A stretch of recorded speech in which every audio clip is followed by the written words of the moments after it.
Hey, good morning. Welcome to the first episode, take 2 of Coffee, Truth, and Motivation with Dan. I really hope that I'm able to inspire and encourage you today. I'll give you some good news in these trying economic times that we're under right now. Whether that's because of coronavirus or because of the political situation happening here in Canada, the States, or even abroad in countries that I don't even really know the names of. But I hear the news, and I know that there is economic and political strife worldwide right now. I'll simply state that I hope that you and your loved ones are safe and at least mostly unaffected by what's happening right now.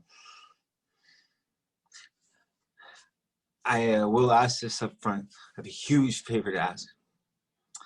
If I give you value, if I inspire you today, if I am able to impact you in some way, please like, comment, and share this, because somebody out there needs to hear this that you know. Maybe not somebody you. Maybe some of the stuff that I have to share today won't be directly an impact on your life. Maybe you never had a problem with addiction. Maybe none of this has really any effect on that beyond you knowing that there's good in the world, even when there's bad from things, or to know that there's encouraging people. My point is, somebody that you know, or somebody that you know that knows someone and knows someone and knows someone, needs to hear what I have to say today. And it's for them that I ask this as my huge favor. Just, if I give you value, if you feel that what I have resonates with you on some level, please like, comment, and share this. Because if you share this with someone, somebody down the road will get this. If you just continue, everybody just organically to have this grow. I'm a principal Senate leader and really understand, how to be able to have something go viral, and I want to impact the world. I'm changing the world already, and I want to do it on a bigger scale. And so I need your help. So if you're willing to, if I give you value, then I ask you a huge favor to work with me so that we can help reach more people together. Because that's what this is all about, changing the world. So I thank you so much for tuning in to see if I give you some value. Have you ever been filled with a loneliness and a sadness? It just feels like it's impossible to overcome. Have you ever suffered such an unbelievable loss that you didn't know how to cope with the pain? Have you ever wondered why the world just isn't fair? I know I've certainly answered yes to all of those questions.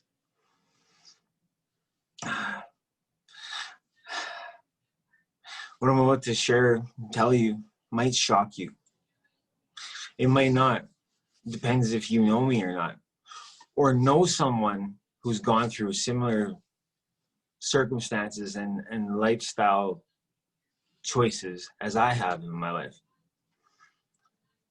So I'm 34 and a half. I'm getting close to 35 now. Well, 35 in March. So, if you can believe this, I have been incarcerated or locked up in jail for over a decade of my life.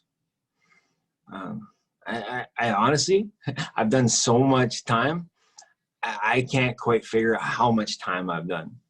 I tried to figure it out based on all my records that I have of different times that I've been incarcerated, and I can't, even with my memory. I mean, I tried to, but I know it's more than 10 years for sure. And it's because I was broken. I didn't know how to handle the trauma. I didn't understand that I loved life. And even though I went through unbelievable loss and pain, and um, I'm going to share what I lost with you so that maybe that will help. So I grew up in my mom's I got a single mom. I don't have a dad. You know, I don't think my dad's name, I believe, is Barry Washalishin. So if Barry Washalishin, if you ever watch this, hi, I'm your son, Daniel Monahan, Dan Monahan, and my mom is Judy Monahan, and you left, you know, nearly 35 years ago, because I wasn't a boy, because she said I was a girl, and so you didn't want to have nothing to do if I was a girl, so you left. Well, hey, guess what? I'm actually a boy. You have a son. He's amazing. And you missed out on being in my life. So it's too bad for you, but that was your choice. And wherever you're at in your journey, I wish you well, and I'd love to connect. If a Barry Washalishin ever gets this, or if you know one, there you go. But yeah, my dad, I didn't have a dad. I had a mom, and my mom, such an awesome mom. Tell you, Mom, I love you. Thank you so much for everything you've ever done for me. You're amazing.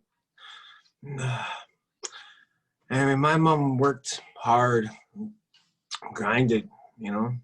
And so until I was 5, I actually lived with my grandparents, my grandma and my grandpa, Florence and Henry Brown, their names. And yeah, I remember, you know, I don't remember much, obviously, when I was 5, until I was 5. And, you know, I remember a few things from that time in my life, though.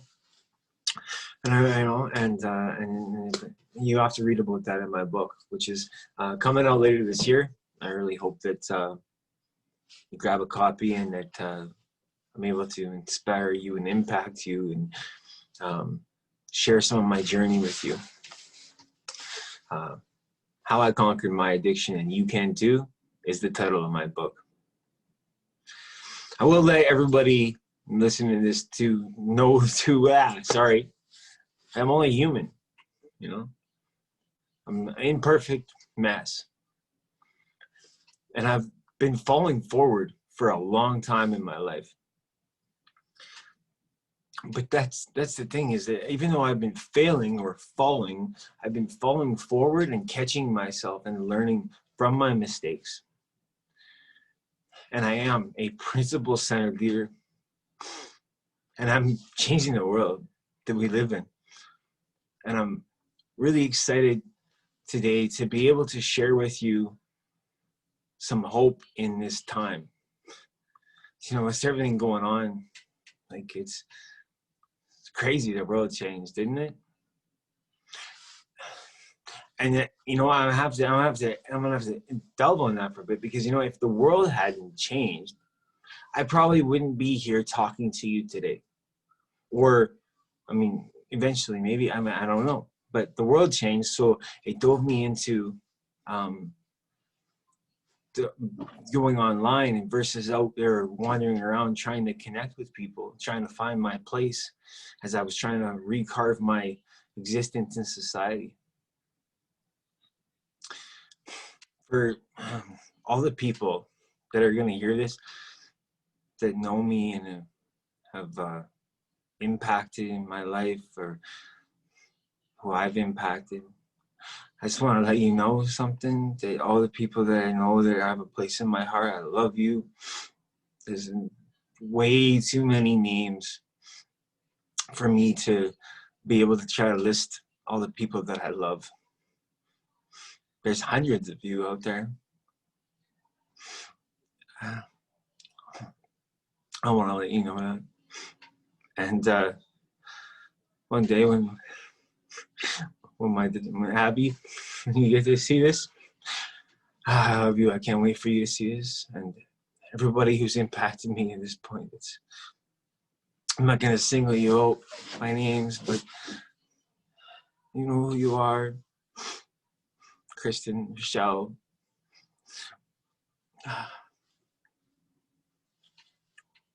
Lolo. Sorry. I'm, like I said, I'm very empathetic, and I've got a heart of gold. Thank all you guys for everything you've ever done for me to make me into the person that I am today. If it wasn't for your love and your compassion and your impact, I wouldn't be who I am.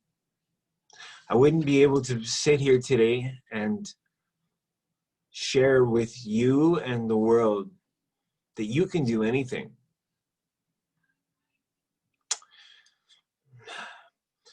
So I'm gonna tell you a little about my journey. Like I said, I lived with my grandma and grandpa until I was 5, until kindergarten, and then I moved for the first time in my life. I moved from Olds to Devon, Alberta, and I moved in with my mom, and she had purchased the house with her roommate in university that she went to, so my Auntie Beth, call her Auntie Beth. If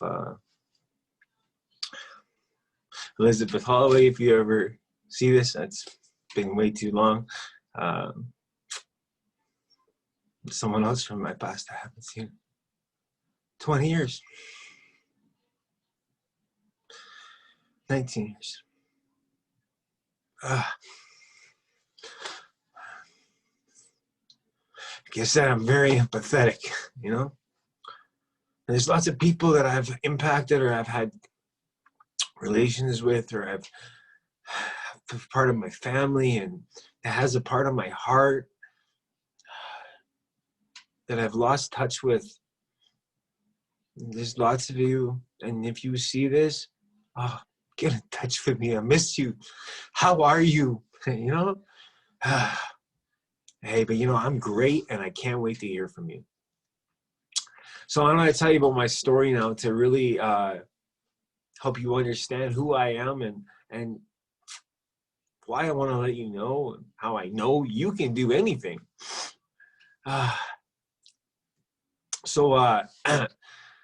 Yeah, I lived with my grandma until I was 5, and then I moved to Devon. I lived with my mom and my Auntie Beth, but she wasn't really my auntie. She was my mom's best friend from college, and yeah, so I lived there till teenage years. So my auntie, she was actually she's a lesbian, and so she actually she wanted to have a relationship with my mom. And my dad, the reason why he was gone is he was actually abusive guy, beat up my mom and stuff. And so, I can understand. I understand psychology enough, and I've understand enough violence in my life now. I understand it more than anyone. For all the people out there that have gone through trauma like that, I am sorry for you. But I'll let you know something. All we can do is pray for those that are broken like that feel that they need to empower themselves by abusing someone weaker than them. They are sick and hurting and just need love. They're so angry at themselves and at the world. They hate themselves so much that they have to bring other people down to their level. They have to hurt other people to make themselves feel good, because they're just, maybe some of you are hearing this story that have that problem, but I'll let you know something. You can change, and you can love yourself, and you can heal. Anyway, getting off topic here, so I'm going to get back on topic. That's the one thing with emotions sometimes, right? But this is like I said, coffee. You know, gotta have my coffee. Motivation, because I want to inspire you, and truth. I just lay it out. I'm honest. I'm brutal. One thing I've learned now in my 34 years, 34 and a half years, is it's always better just to always tell the truth. I'll never lie for the rest of my life. I'll never tell a fib. I just tell the truth now, because lying does nothing for you except cause you problems. I know, because I used to be a liar and a thief and a cheat and here's something else. So if anybody's listening to this from my past that I've hurt in some way, I'm so sorry. I can't change my past any more than you can. But to coin a phrase from one of the mentors that's been able to inspire me to get me to where I am now, I'm gonna 10x my future. So I want to share my story now, so that I can really start to lay the groundwork for how I can impact you. So yeah, I lived with my grandparents till I was 5, and moved with my mom, and that was that. But so I'm saying that because I want to let you know how close my grandma and my grandpa and me were. My grandma especially, though, because my granddad got Alzheimer's. So it wasn't even long after I went back to live with I wanted to move with my mom. I think I might have been 8 or 9, and then he went into an old folks home because he had Alzheimer's. And he was coming down with Alzheimer's at the point when I left anyways. So it was like my grandma had to deal with 2 kids, you know, and it's, God rest her soul, she did a good job.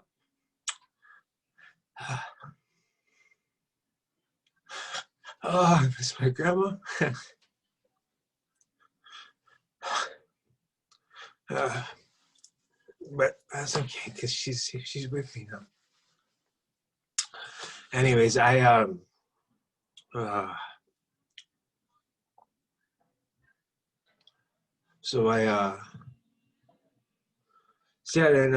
moved with my mom, and you know, I grew up. I was a good kid. And if you want to find out about my story, you'll have to buy my book. I just wanted to let you know a little bit of my context. Anyway, so and then my mom got this business opportunity. You know, I should say, like, I was turning when I was turning 16, our house kind of imploded. I was 15, turning 16, and our house imploded because Beth wanted to step into a relationship with my mom, and my mom didn't want to have a relationship with a woman. Maybe at one point there was comfort there because of everything that she went through in violence with my dad, but no. So you know, that wasn't the pursuit that she wanted to go in her life. It wasn't her sexual attraction, and she you know, that didn't work for her. So our house kind of, you know, the fighting started. And,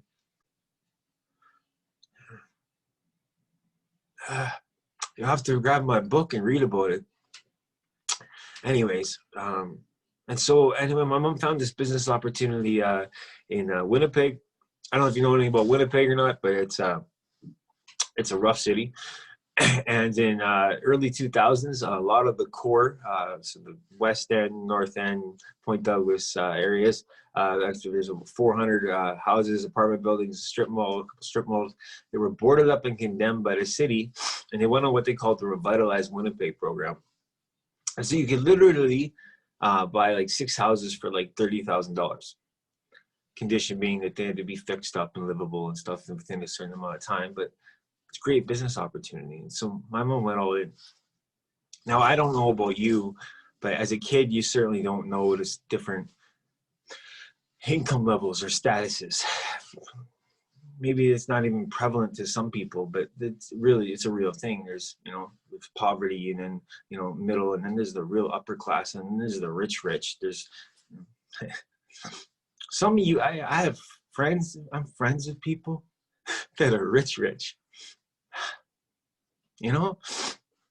I have mentors, people that I know that are very, very, and I want to let you know something. And this is where the motivation comes in right now. You can do anything, and you can get to rich if you want. It requires a major definite purpose and consistency and personal development. You want to reach success? Work on you. Yeah. You want to be successful? Pick up a book, read, learn something new every day, pay it forward, love everyone, and always be a servant leader. Give more than you take. If you do more than you're paid for, promise you this, okay? Eventually, you will be paid for more than you ever do.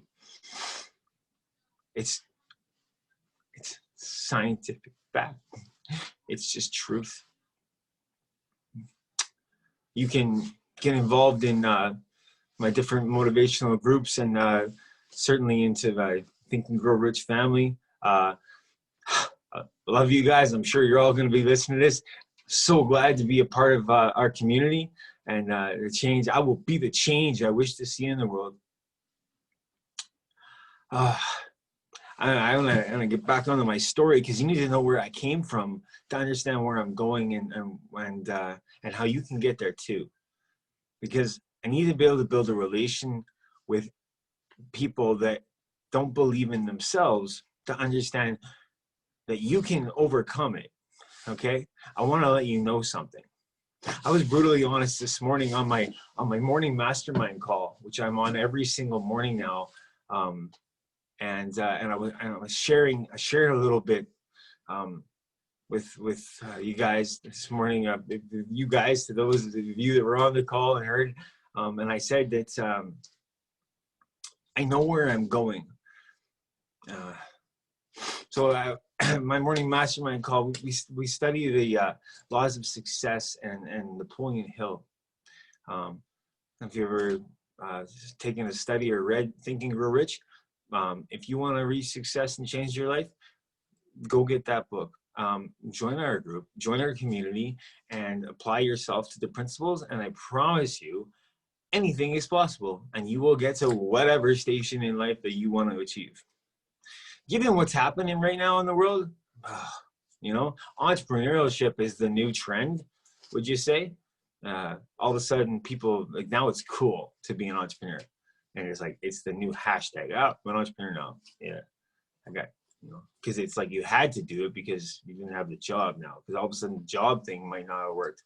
Now, there are some people that is the structure that they need. They need to be able to work for someone else. They don't believe in themselves enough to be able to work for themselves and serve other people. And that's really what entrepreneurship is about. Serving you. I'm in the people business. I help you win.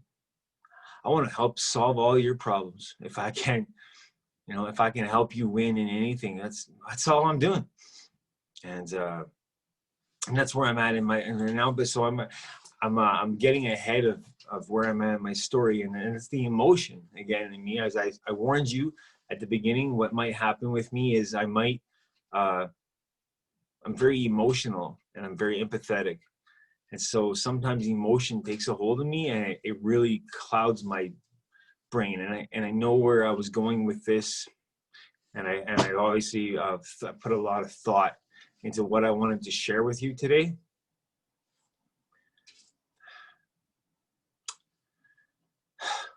But just because I put a lot of thought and preparation and planning and notes and writing to myself what I wanted to say, doesn't mean that it's not. And part of it, and truth, the truth part is the notes stopped. I wanted to talk from the heart. I wanted to be real with you and let you know about my journey. So I'm gonna get back onto my story now and not talking about life facts.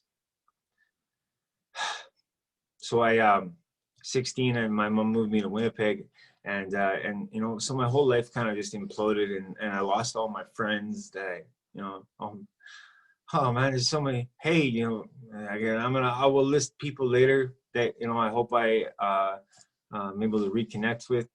You know, if you're one of my friends from when I was a kid, I can't wait to talk to you. Get a hold of me. And everybody that's watching this, please like, comment, share. I will read all these comments that are in my posts, guaranteed. And if you're my friend and you're from a long time ago and we lost touch, comment below and let's catch up. How are you? I can't wait to hear from you. So my mom moved me to Winnipeg, and my whole life kind of imploded. And so I don't know if you've ever had experience with drugs or anything, but so I got to Winnipeg, and I'm an ambitious, go get it. I've always been. If you understand the Hartman personality profile, I don't know if you've ever read that one before, but you could Google it and look it up. Anyways, it's just the color codings of the different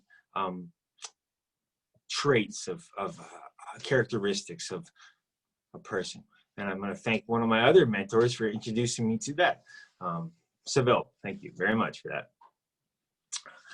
I'm generally speaking, I'm a red, and I'm a driver. So when I say I'm a driver, I'm the guy that I know the answer. It took me a long time to be coachable, let me tell you. I've always known the answer. I've always been the captain of the team. I've always been the loudmouth in the room a lot of times. For those of you that know me, you know that. Please, like, comment below. Let me know. Am I the loudmouth? Am I the one that speaks up a lot? I'm a problem solver. I'm a leader. Have been for a long time. And anyways, my point is, see, there we go with the emotion again. Like I said, my emotion caused my judgment sometimes. Truth, and truth with Dan. Ugh, I tell you. I had to get the coffee in me. So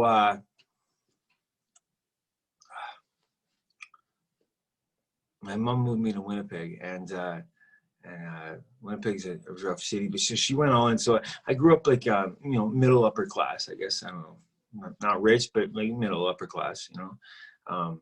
And I was an ambitious kid, and hardworking and a problem solver. Always been I know the answer.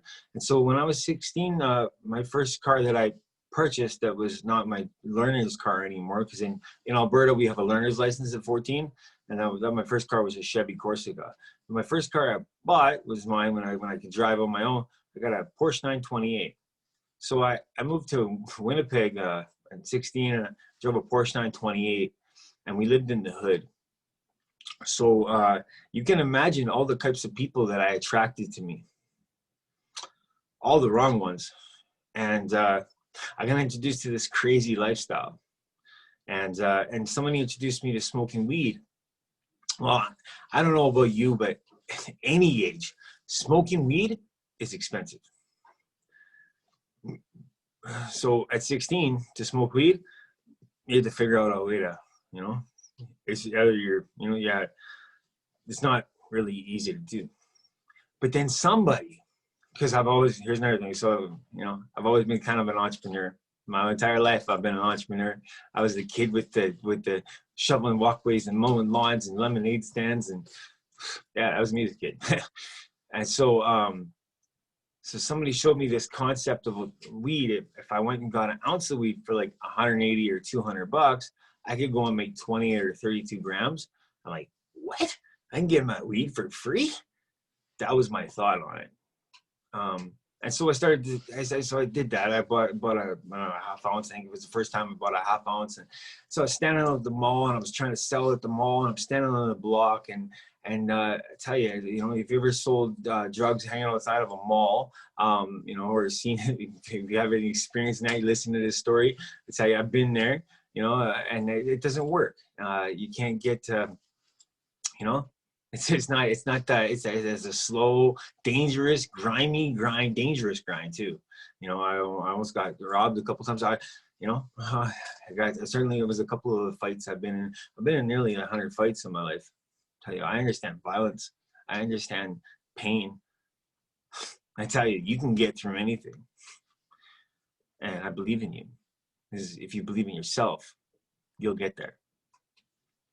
And so, anyway, I was standing on the block and hustling grams, and you know, I figured out didn't really work very well, but because I've always been a problem solver and an entrepreneur, I went and got the phone number 471-9333. It's 471 weed. And then I went to 420, and everybody that bought a gram, I gave a gram to with a business card here. So like by the end of May, my phone was moving like 10 pounds a week.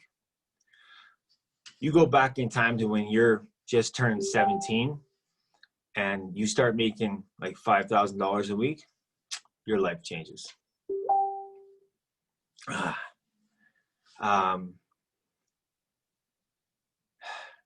And so my life changed really fast, and all for the negative, you know.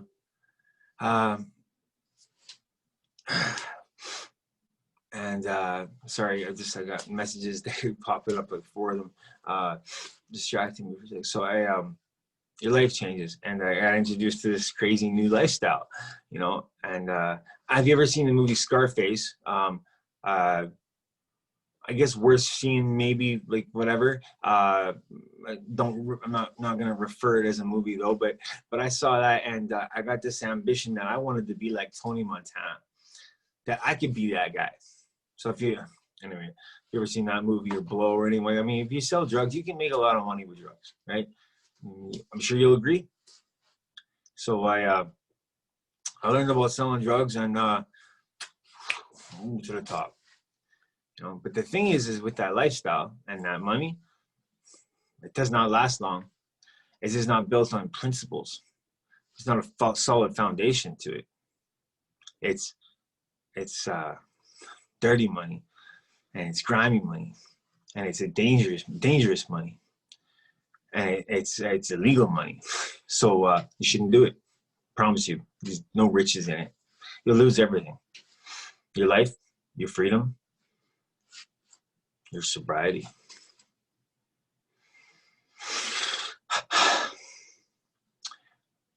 Your chi, because it'll take over and change you inside to do things that aren't you. Some of you that are gonna see this knew me at a point or seen me change because of it. I'm sorry.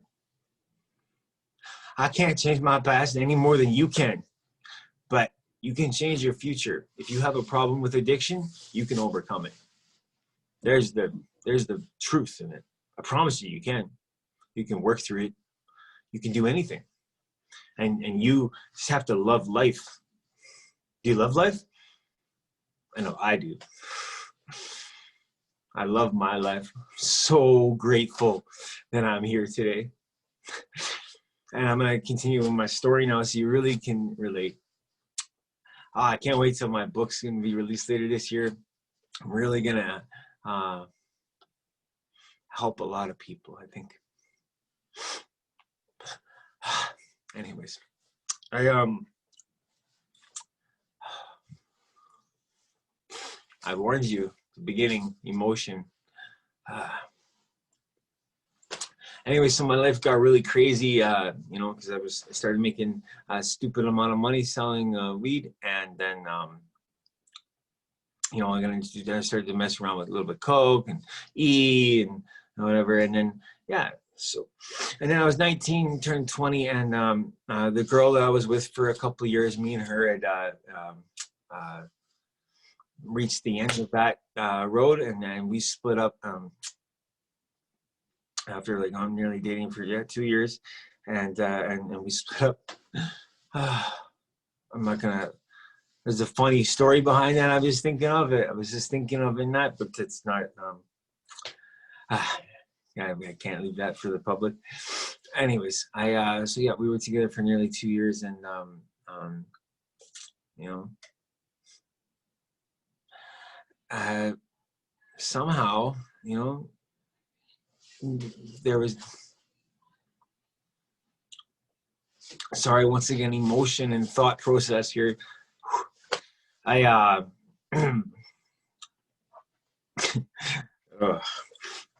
Anyways, we split up, and then you know, was it stuff, and because my I understand why we split up. I was a broken mess.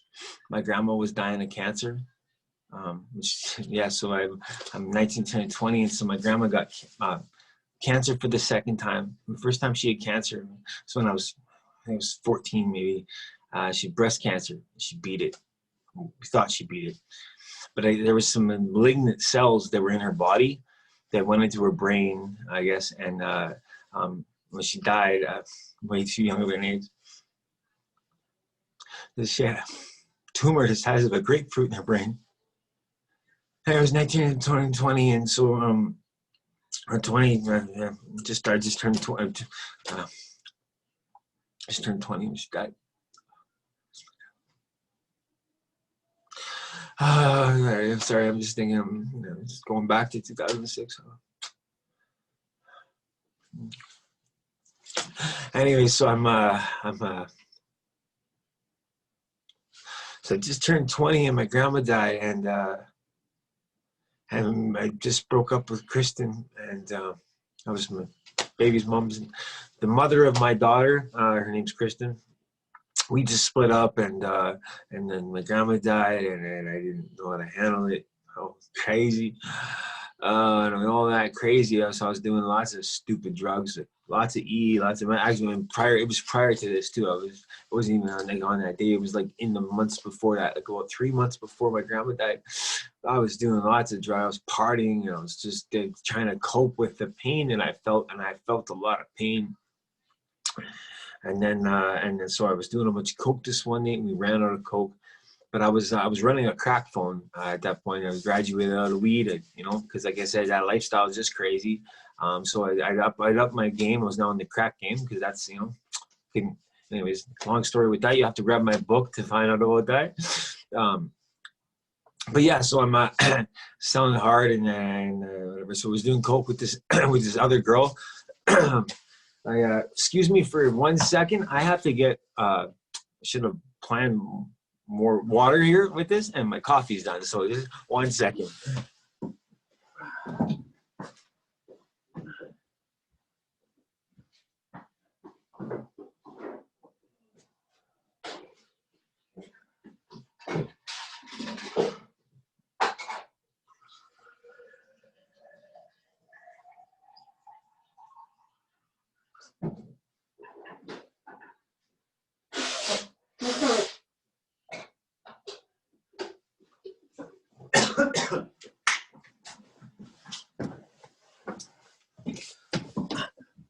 Sorry for that. And like I said, hey, you know, coffee, motivation, and truth. I'm very truthful. So look, I'm just a solopreneur, and now I'm just changing the world, but I'm doing it by myself. There's no one here. I live by myself, so it's just me, and I'm just stepping into this role that I know I need to serve you today.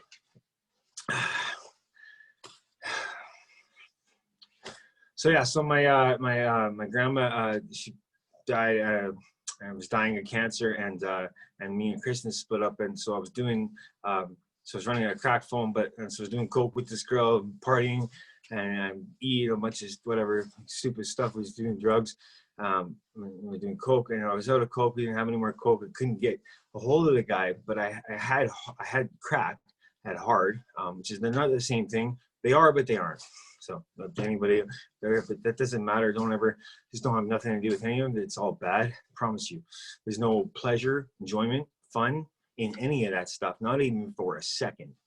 So my advice to you is just never do it.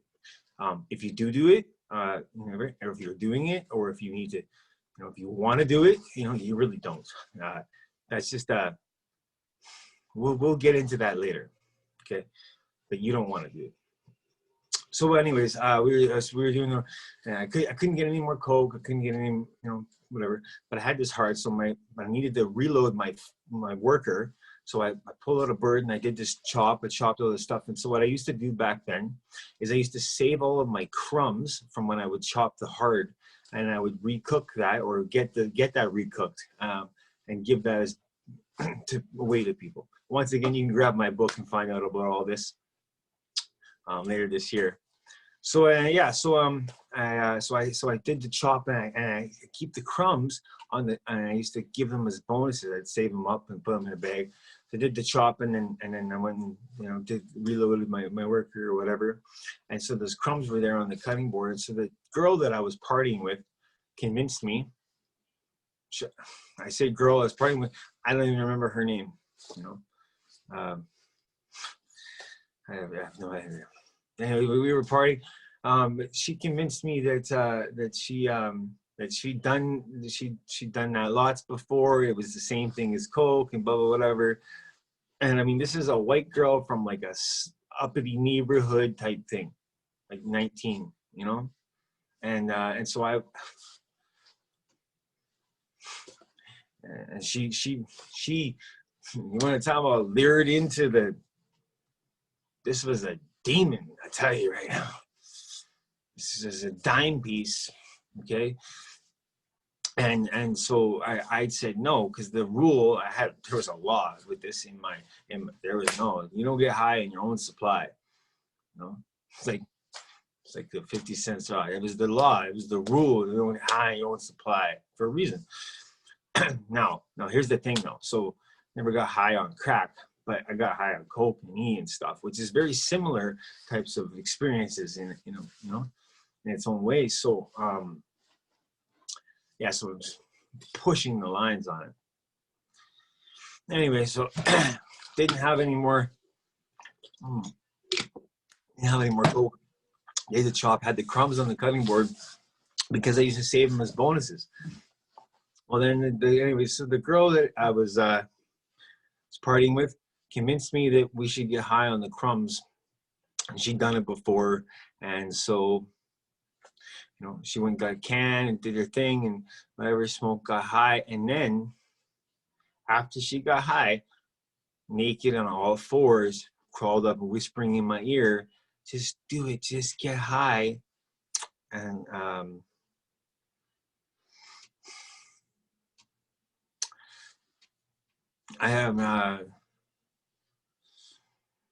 I want to be graphic with this, but I don't, because I'm worried that kids might watch this. But I'm gonna. So parental discretion advised. Grabbed it, whispered, licked in my ear, and I'm talking about like she's a dime piece, white girl from up in the neighborhood on all fours, and she just got high and she's licking in my ear in the lobe and like, just smoke this here and I'll suck your dick. So anyways, I broke the rule. The law was you don't get high in your own supply. But I, yeah, how do you say no to that? That's like the most temptation you're ever gonna, and don't forget, I've been already getting high for like the day. I just not on that. I was doing coke and stuff and I was out. So that was longing. I was craving. I was wanting. I was in want of something more than what I had, even though I had all of that. I wanted it inside myself. So yeah, anyway, I took the hoot, and sometimes it feels like 12 years went by. Still it's 12 years. Man, it's a drug on me. Anyway, after I got high, I tell you, I changed. And in the course of that 12 years, like I've done 10 years in jail in that time. And not like, I didn't kill anyone. No, I didn't kill anyone. I'm just in and out and in and out and in and out and in and out like a revolving door, in and out of jail. Now, I mean, I up to have done a 3-year bit before. So, as you understand, and kept escalating, kept going, and kept getting worse. Anyway, so nearly 3 years ago, almost to the day right now, actually, I was in Stony Mountain Penitentiary. It's a pen up here in Canada. Everybody knows what pens are, like San Quentin. Everybody knows the name of that pen, so just, that's a pen, same type of thing. So I was in Stony Mountain, and I was a mess as a human. I was a broken mess. I tell you, I was despicable, wretched, angry, conniving, addicted mess. Anyway, my own bros,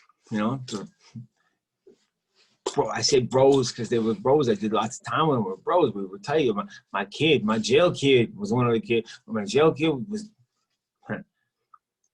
hey,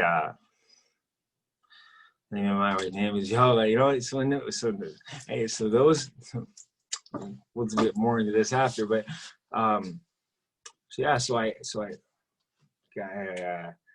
nearly 3 years ago, anyways, I almost got killed in Stony, and when I came out of the coma, I was just different.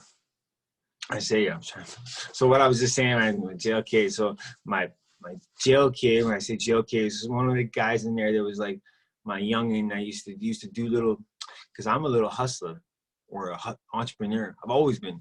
So when I was in Stony, guess what? I had a business, right? Yeah. I'm actually gonna show you guys my business. I'll show you my beadwork after, or you can just you can see what I'm talking about if you go to on my Facebook or my Instagram or my custombeads.com with a Z, spelled with a Z.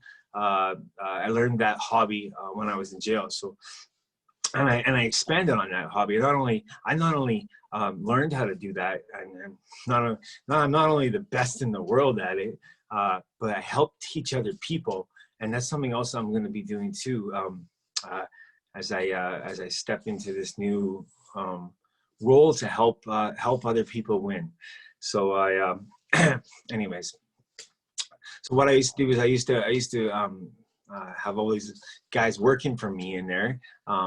Just to teach them how to do it, give them the product, pay them to make the thing, just not as much as what I would sell them for.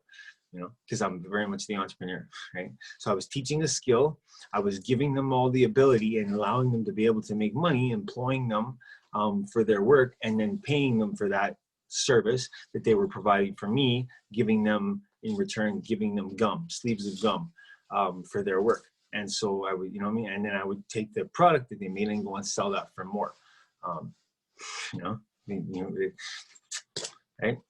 I was because I'm an entrepreneur, right? And I know how to make and monetize. I know how to use things to my advantage. So anyway, yeah, I was almost 3 years ago. I got this lifer told me to do something. Because he's not with us on this earth anymore. I guess I could just say his name. I really don't care. I had this code too. I mean, I'm not a rat, right? I'm very honorable. And even with all the broken I've done, man, I've done some stuff and I've betrayed people. So if you're listening to this and I betrayed you, I'm sorry. I was probably broken at that point in time. But I'm very much a man of my word, and I very much honor my word, especially now. If I say I'm going to do something, I do it. And I commit to people, I commit to them, and I'm there for you. And got you, and you know who you are. And, please comment below, share how have I helped you, in your life. I've been falling forward for a long time. Anyways, So yeah, back to my story here. So I got in Stony Mountain, and then his lifer told me to do something. His name was Tyson Roulette. Yeah, he got killed now. He's not with us, or he killed himself. I'm not sure which. Doesn't matter. But he's not here on Earth anymore. But he told me I had to do this thing when I got out, and to make sure I came back with this stuff, and I didn't do it. And because I didn't do it, because he was a psychopath. I don't know if you know what a psychopath is, but psychopath is someone that there's no relation in they don't care about anybody except their own wants and needs, and they will manipulate and use you in any way, shape, or form. Where if you don't do their thing, man, you're just dead to them, and literally they'll kill you because they're psychopath. Yeah, so Tyson Roulette had like, he's responsible for like 50 deaths at least probably in this world, maybe directly, but like or indirectly getting them done because he was a psychopath, killer, and a crazy guy. And so he told me to do this thing, and when I didn't do it, yeah, he tried to have me killed too. So I went back to Stony, thinking all was good, even though the thing didn't work out and whatever. But I'm such a driver and cocky son bitch. And y'all know me. Y'all know me from the past. Excuse my French too, by the way. It's just the truth of it. That's I gotta talk to the OG status in me. Right? For anybody watching this, like I want to let you know, like I'm 10 years, right? So you can see like the pen ink, you know. I understand pain and broken. Been in 100 fights, and you know, never I'm scared of anybody. I think fears me. I don't have fear of anyone or anything, you know. I'm good, you know. I'm too. Yeah, no, I'm not. So, anyways, so my cockiness in this though is I didn't. Anybody that has experience with jail, there's a thing called PC, protective custody. So when I went back, what I should have done was check in to PC, but no, I was the cocky guy, and I didn't. So I went back into population thinking that I knew how to handle it, and I was such the hustler anyways. It didn't matter if whatever. Yeah, so because I didn't do what this guy told me to do, he told me if I don't do it, I was don't come back because I get killed. Well, guess what? I didn't do it, and I went back and I said, fuck it, excuse my French, and went in, and guess what? I almost got killed. And really, he did kill me. He's responsible for killing Daniel. He's responsible for killing Daniel. And when I came out of the coma, because someone was jumping off a table on my head, and I got piped out, and I don't really know. I don't remember it, but I heard about it, or, you know. I got jumped by like 6 guys or something and piped out and whatever. Anyways, yeah, so anyway, this kid, my kid was jumping off a table on my head. What's his name? I don't remember what his name is. I saved my kid because he used to do little errands for me. I give him sleeves and stuff. Anyways, doesn't matter. I hope he's got all that life. I hope you got all that life, man. You're better than that. You can do anything yourself. I hope you leave all that behind you, because no one in that whole everything is, you're expendable. I can't even remember his name right now. Later on, I'll go back to it and I will grab my book. It's going to be in there. It's in there. I just can't think of it right now. I get too much emotion, and I want to. Anyways, I'm going to end this right away. So I want to really bring this to a close. I'm limiting myself to an hour. So yeah, that's where we're at right away. So I almost got killed, and when I came out of the coma, I was just different. I didn't understand how I got into where I was. I didn't understand how I could be that messed up, and I didn't even want to be alive. Didn't feel worthy to be alive. Man, yeah, that took me a while to get. Once again, you can grab my book, but so the old me got killed, and Dan was born, and I realized I didn't understand why I was there. I didn't understand why I got to that point in my life. How did I end up that messed up? How did I end up in jail? Almost got killed. How have I had all the experiences that I've? Grab my book, you can find out about it. Anyways, I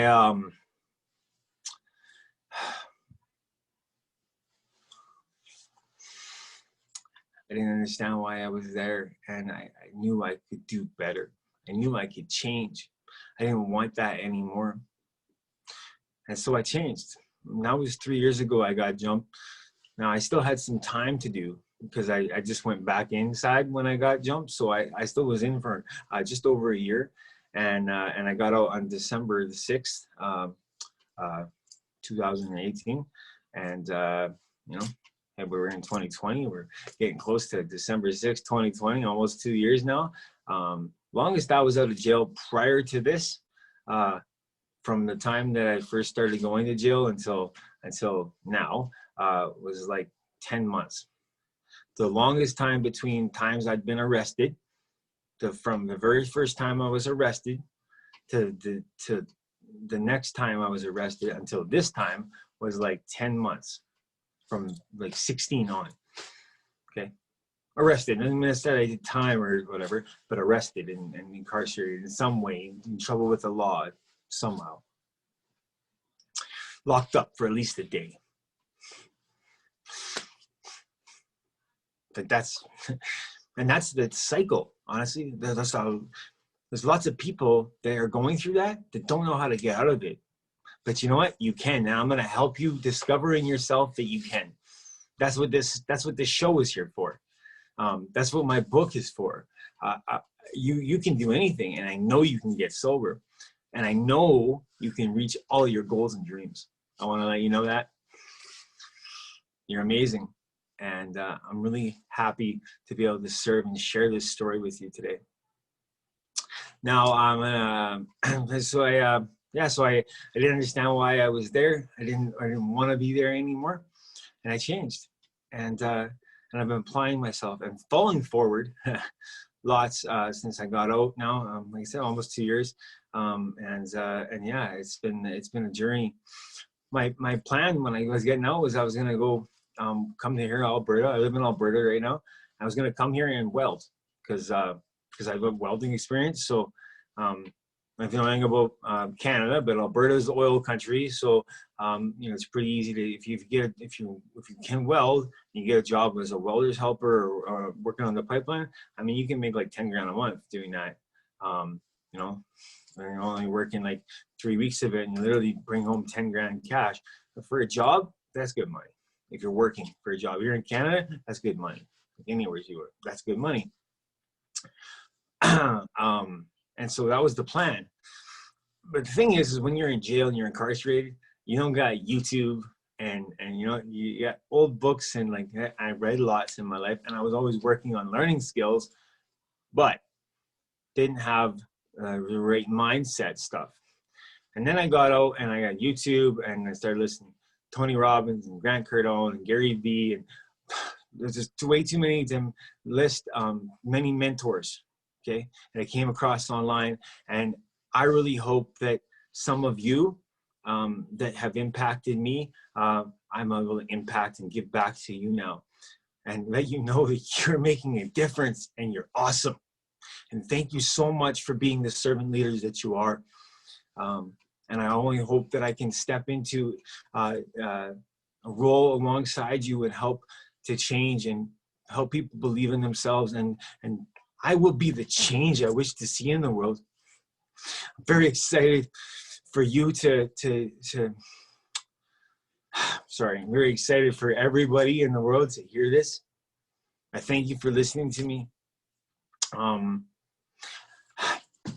going to close with this disclaimer. I'm just here to be the servant leader that I am and share with you how you can do anything, and to really put that out there. And the only way I can do that is to be humbly real and raw. So I wanted to tell you where I came from in this first episode. I don't know if I'm going to continue to do hours, but yeah, probably going to continue to do hour coffee, truth, and motivation with Dan every single week. But I'm just following forward and figuring it out as I go on this journey. And I really hope that you subscribe to my channel, comment and like below, please, because somebody out there needs to hear not only this, but the continuation of these stories and how I'm going to be able to impact you and help you be your best self. Because I believe in you. I mean, if you believe in yourself, and I can't wait to hear from you, please comment below. Like I said, I will read all the comments, reply, and if you know, as I continue to inspire you and share with you that you're amazing. You know, if you believe in yourself, if you have a major definite purpose. Thank you so much for taking the time to listen today, and I can't wait to be back with you again next week. Talk to you then. So, of course, that button had to be